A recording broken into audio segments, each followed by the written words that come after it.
Alhamdulillah, Rabbis shrah li sadri wa yassir li amri wahlul 'uqdatam min lisani yafqahu qawli. Anak-anak sekalian yang dirahmati Allah, terlebih dahulu kami ucapkan selamat datang dan selamat bergabung untuk menjadi siswa baru di Pondok Modern Al-Furqon Banjarmasin. Nah, pada video pembelajaran kita kali ini, kita akan belajar materi Al-Quran Hadis dalam pembahasan yang paling awal, yakni tentang Al-Quran dan Hadis. Dalam materi Al-Quran Hadis, tentu ada dua hal yang patut kita cermati bersama, yakni ada Al-Quran dan juga Hadis.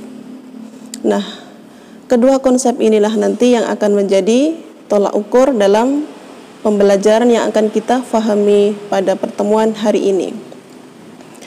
Dalam garis besar peta konsep yang sudah kita amati bersama, ada pengertian Al-Quran dan juga hadis, yang mana nanti kalian akan lebih lanjut mengetahui tentang makna Al-Quran dan juga hadis. Demikian juga keistimewaan maupun fungsi Al-Quran.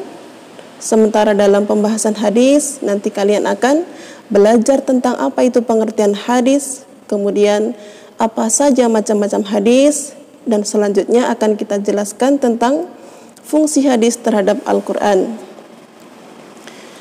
Nada sekalian yang dirahmati Allah, tentu kedua perkara ini, baik Al-Quran maupun hadis, adalah suatu yang sudah tidak asing lagi di tengah telinga kita. Karenanya Al-Quran yang sudah menjadi bagian dari kebutuhan bacaan kita, demikian juga hadis yang menjadi salah satu sunnah-sunnah yang kita terapkan dalam kehidupan kita. Namun demikian, untuk pertama kali kita perlu mengetahui apa makna dari Al-Quran. Ya, kata Al-Quran berasal dari bahasa Arab yang merupakan bentuk jamak atau masdar dari kata qara'a yaqra'u Qur'anan. Ya, qara'a yaqra'u Qur'anan, yang memiliki arti bacaan. Jadi Al-Quran itu adalah dimaknai sebagai bacaan menurut bahasa, sehingga Al-Quran itu juga diartikan sebagai bacaan atau sesuatu yang dibaca berulang-ulang. Nah, kemudian dari segi istilah, Al-Quran bisa dimaknai sebagai kalam Allah, perkataan Allah, ataupun juga wahyu Allah yang diturunkan kepada Rasulullah Muhammad Sallallahu Alaihi Wasallam secara berangsur-angsur melalui malaikat Jibril. Ya, melalui malaikat Jibril dengan jalan mutawatir, yang di sana tentu tidak ada kebengkokan, yang tidak ada keraguan, dan membacanya bernilai ibadah. Ya. Dari dua pengertian ini dapat kita fahami bahwasanya Al-Quran itu adalah merupakan kalam Allah. Kalam Allah yang sampai kepada kita karena menjadi suatu mukjizat Nabi Muhammad yang dijamin oleh Allah kekekalannya dari 15 abad yang lalu sampai hari ini. Ya. Demikian penjelasan tentang pengertian Al-Quran. Berikutnya, setelah kita mengerti apa itu Al-Quran, maka kita akan memahami apa saja kira-kira keistimewaan yang dimiliki Al-Quran. Nah, sebagai kitab paripurna yang menyempurnakan beberapa kitab-kitab sebelumnya, baik Zabur, Taurat maupun Injil, tentu Al-Quran memiliki keistimewaan yang tidak dimiliki oleh kitab-kitab sebelumnya. Nah, apa saja kira-kira keistimewaannya? Di antara keistimewaan yang pertama adalah Al-Quran merupakan sebuah kitab yang memuat ringkasan ajaran-ajaran ketuhanan. Jadi ajaran tauhid yang pernah dimuat oleh kitab-kitab sebelumnya dimuat kembali, kemudian disempurnakan ulang di dalam Al-Quran. Ya, kita tahu bahwa misi para rasul diutus oleh Allah ke muka bumi ini sejak zaman Nabi Adam sampai Nabi Muhammad sebagai Nabi penutup zaman, tidak lain adalah membawa risalah tauhid, risalah menyembah dan mengesahkan Allah. Sehingga Al-Quran sebagai salah satu petunjuk yang kekal, maka di dalamnya juga memuat ringkasan ajaran-ajaran yang sudah dijabarkan dalam kitab sebelumnya. Kemudian keistimewaan Al-Quran yang berikutnya adalah Al-Quran itu menjadi salah satu pedoman hidup manusia. Ya. Pedoman itu sama halnya dengan rujukan. Jadi sumber hukum yang menjadi pedoman hidup sepanjang masa. Mengapa demikian? Ya, kita tahu bahwasanya isi Al-Quran ini dari maksudnya dari surat Al-Fatihah yang sampai surat An-Nas seluruhnya adalah berisi tentang petunjuk-petunjuk. Ya. Hudal linnas wa bayyinatim minal huda wal furqan. Jadi sebagai petunjuk untuk umat manusia sepanjang masa yang dia akan bersifat menyelamatkan bagi siapa saja yang berhujah kepadanya. Ya. Adapun fungsi ataupun keistimewaan Al-Quran yang berikutnya adalah Al-Quran itu disebut sebagai sumber ilmu pengetahuan. Nah, segala ilmu pengetahuan yang ada di muka bumi ini, baik ilmu yang berhubungan dengan astronomi mungkin, biologi, kemudian fisika, semuanya sangat sesuai dengan isi Al-Quran. Ya. Sekalipun hakikat keilmuan yang telah dicapai oleh akal manusia sekalipun, maka seluruhnya akan senantiasa sesuai dan tidak kontradiktif dengan isi Al-Quran. Ya. Kemudian keistimewaan yang terakhir adalah Al-Quran itu diturunkan oleh Allah dengan gaya bahasa yang sangat mudah, istimewa. Nah, siapa di antara kalian yang mempunyai kebiasaan membaca Al-Quran ataupun suka menghafal Al-Quran? Nah, tentu orang-orang yang demikian memiliki pengalaman yang beda-beda. Tetapi dari seluruhnya tentu merasakan bahwa Al-Quran itu adalah termasuk kalam yang mudah dibaca, bisa diterima oleh segala kalangan. Ya, karena Allah telah berjanji sendiri, walaqad yassarnal Qur'ana lidzikri fahal mim mudzakir. Dan sungguh Allah telah memudahkan bagi siapa? Bagi orang yang mengambil peringatan dari Al-Quran. Demikian pembahasan tentang keistimewaan dari Al-Quran. Kita lanjutkan pada pembahasan yang berikutnya. Ya. Pembahasan yang selanjutnya ada tentang fungsi Al-Quran. Nah, sebagai kitab yang memiliki beberapa keistimewaan, tentu Al-Quran ini juga memiliki fungsi yang sangat urgen, yang sangat penting sekali untuk umat manusia. Ya. Apa saja kira-kira? Nah, kita tahu segala persoalan hidup ini yang terjadi dalam kehidupan manusia tentu membutuhkan solusi-solusi. Nah, apa itu solusinya? Jadi solusi yang dibutuhkan oleh manusia itu seluruhnya sudah dijabarkan di dalam isi Al-Quran. Nah, oleh karena itu di antara fungsi Al-Quran yang pertama adalah dia, Al-Quran tadi, menjadi sumber atau ajaran hukum Islam yang utama. Nah, menjadi ajaran atau hukum Islam yang pertama. Nah, misal ini, ketika seseorang mengalami kesulitan atau kerumitan dalam persoalan hidup, tentu ia akan mengambil faidah atau hukum-hukum yang terdapat dalam Al-Quran. Kemudian fungsi yang berikutnya adalah sebagai konfirmasi dan informasi terhadap sesuatu yang tidak diketahui oleh akal.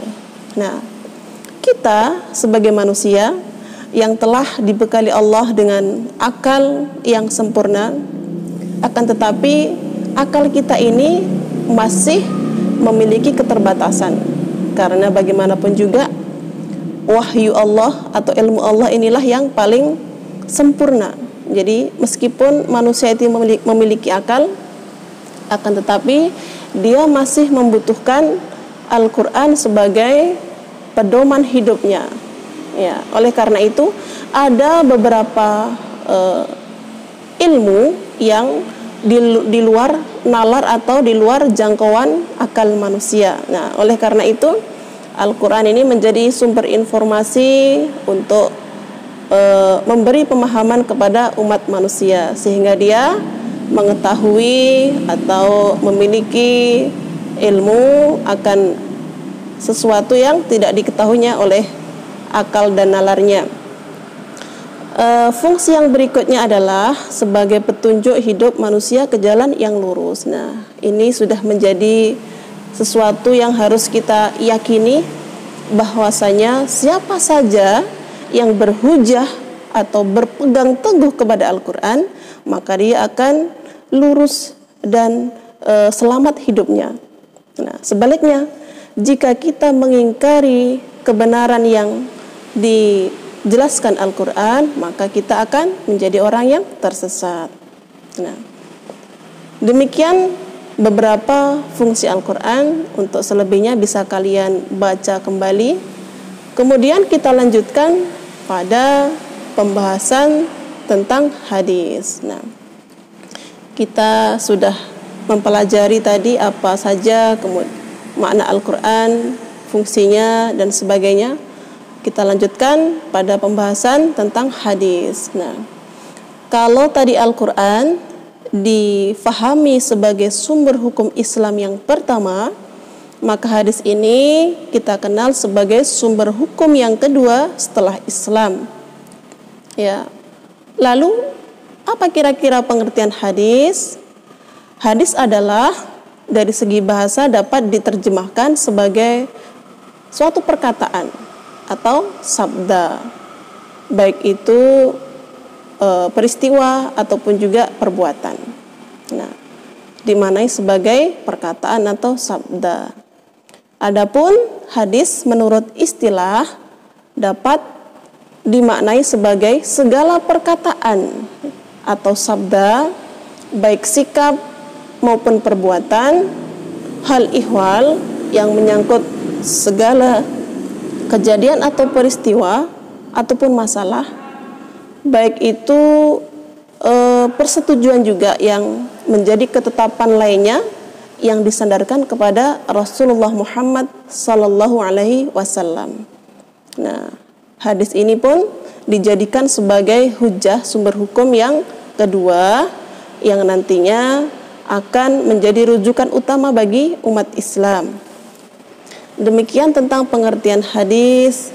Kita lanjutkan pada penjelasan yang berikutnya tentang macam-macam hadis. Ya. Lalu apa kira-kira ragam macam hadis itu? Ya. Macam-macam hadis dapat kita fahami menjadi 3 macam. Yang pertama ada hadis qauli, hadis fi'li, kemudian hadis takriri. Ya. Hadis qauli yang pertama kita bahas. Kata-kata qauli ini sangat erat kaitannya dengan perkataan atau ucapan. Ya. Sehingga hadis qauli dapat dimaknai sebagai segala bentuk perkataan. Ya. Segala bentuk perkataan ataupun ucapan yang disandarkan kepada Nabi Muhammad yang berisi tuntunan dan petunjuk syarak yang berkaitan dengan aspek akidah, syariah maupun akhlak. Ya. Jadi dengan kata lain kita fahami bahwa yang dimaksud dengan hadis qauli ini adalah hadis yang selalu berkaitan dengan perkataan Nabi. Jadi perkataan Nabi itu yang apabila nanti berkaitan dengan aspek-aspek akidah, syariah maupun akhlak, dia akan menjadi hadis yang dijadikan sebagai sumber hukum Islam. Nah, demikian. Kemudian selanjutnya adalah hadis fi'li. Apa itu hadis fi'li? Hadis fi'li adalah segala perbuatan-perbuatan Nabi, ya. Hadis ini kaitannya dengan perbuatan Nabi atau tingkah laku Nabi. Nah, tingkah laku Nabi ini atau segala perbuatan Nabi yang sampai kepada kita melalui penukilan sahabat ini pun termasuk sebagai hadis, sehingga segala gerak-gerik Nabi yang menyangkut tentang muamalah, syariah, akidah dan lain sebagainya itu nanti juga menjadi hadis yang menjadi sumber rujukan umat Islam. Nah, yang ketiga ada hadis takriri. Takriri ini pasti kaitannya dengan ketetapan Nabi. Nah, apa itu hadis takriri?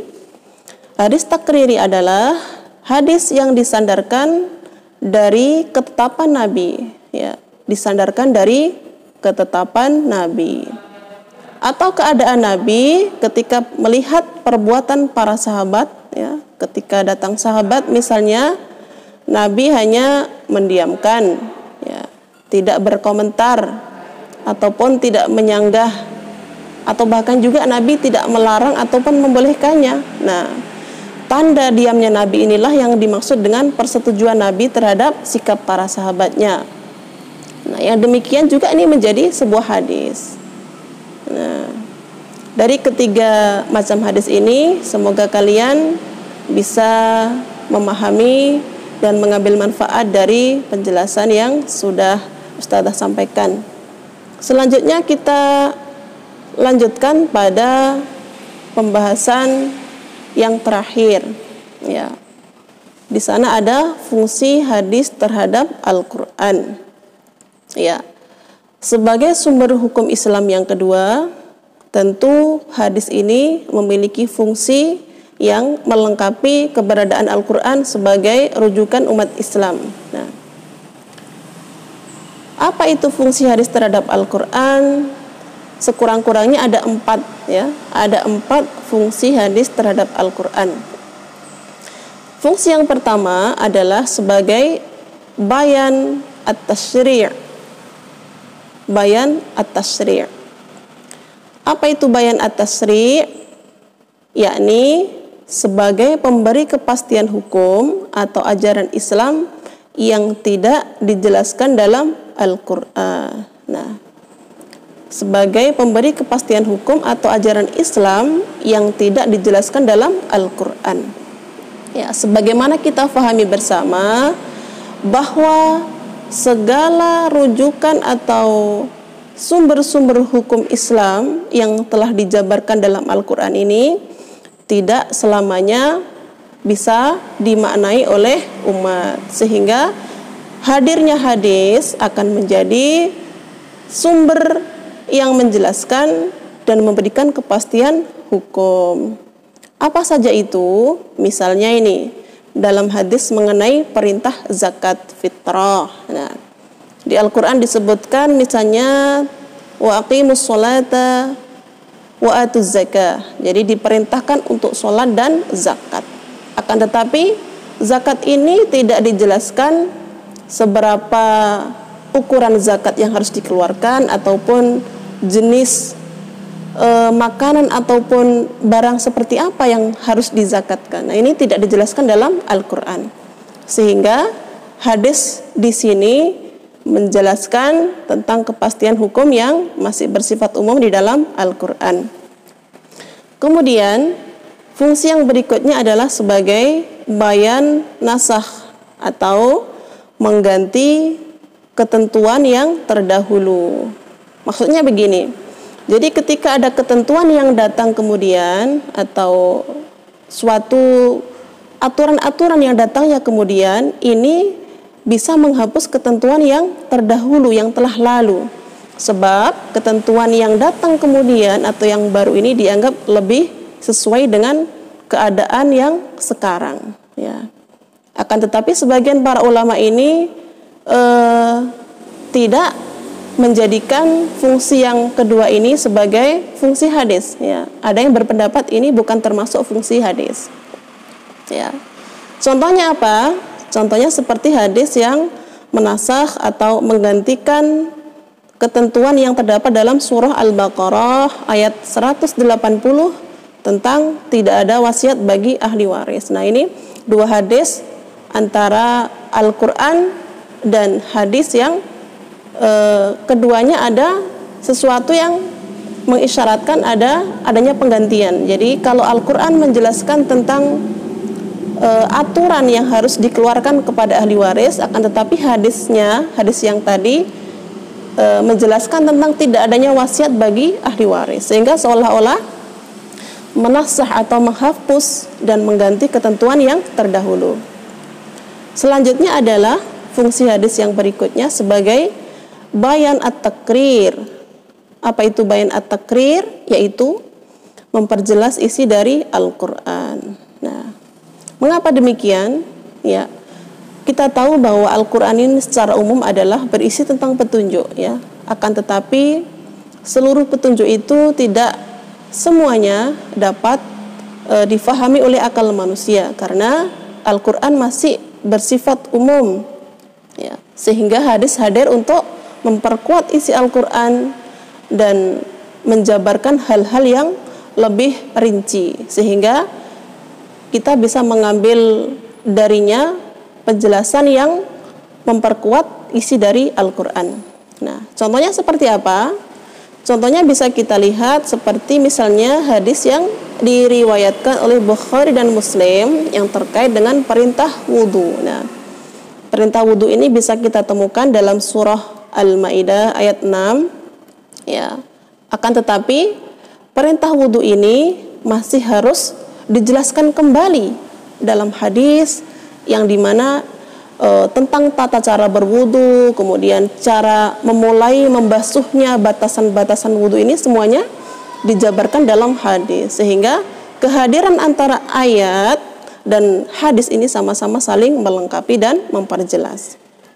Kemudian fungsi hadis yang terakhir terhadap Al-Quran adalah sebagai bayan at-tafsir, sebagai bayan at-tafsir. Apa itu bayan at-tafsir?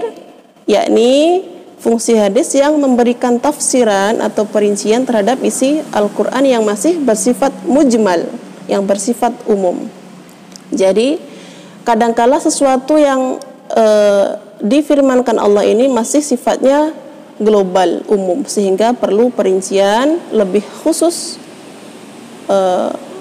yang difahami masih bersifat umum, mujmal, sehingga perlu memberikan batasan-batasan pada ayat yang bersifat taqyid, yang mutlak. Nah, apa saja contohnya? Contohnya misalnya kita bisa mengambil dalam suatu hadis yang menjelaskan mengenai tentang hukum pencurian. Nah, hukum pencurian ini misalnya dijelaskan dalam surah Al-Maidah ayat 38.